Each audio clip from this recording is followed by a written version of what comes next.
जव्हार शहरात अखेर अतिक्रमणावर मोठी कारवाई करण्यात आली। 1 जुलै मंगळवार सकाळी 11 वाजल्यापासून भर पावसातच नगर परिषदेकडून अचानक अतिक्रमण हटवा मोहीम राबवण्यात आली। या कारवाईत हातगाड्या, लहान टपऱ्या, पत्र्यांचे शेड अशा अनधिकृत अतिक्रमणावर कारवाई करण्यात आली। मुख्य रस्त्यावर अडथळा निर्माण करणारे अतिक्रमण हटवून रस्ते मोकळे करण्यात आले आहेत। ही कारवाई मुख्यत्वे बस स्थानक, गांधी चौक, भाजी मार्केट या परिसरात पार पडली आहे।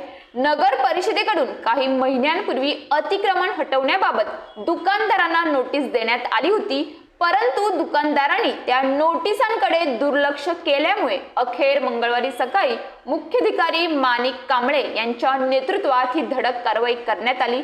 नगर परिषदेचे अधिकारी, कर्मचारी, पोलीस दल आणि जेसीबीच्या मदतीने ही मोहीम राबवण्यात आली। शहरातील नागरिकांमध्ये या कारवाईची मोठी चर्चा आहे। काही नागरिकांनी याचे स्वागत केले आहे तर काही व्यापाऱ्यांनी नाराजी व्यक्त केली आहे। जव्हार शहर हे पर्यटनदृष्ट्या महत्त्वाचे शहर आहे। येथे येणाऱ्या पर्यटकांमुळे नेहमीच वाहतूक कोंडी होत असे। मुख्य रस्त्यावर मोकळीक झाल्यामुळे आता वाहतूक सुरळीत होण्यास मदत होणार आहे।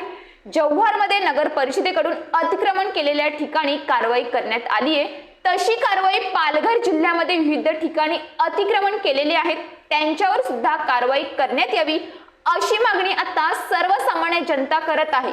News police reporter Ashraf Khan, Jawhar.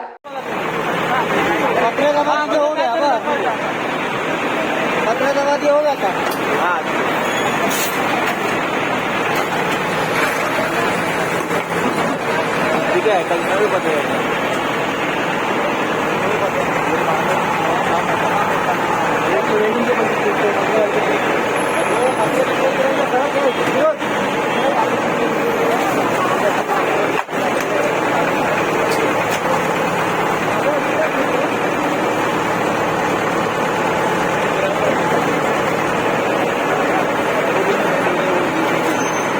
निकाल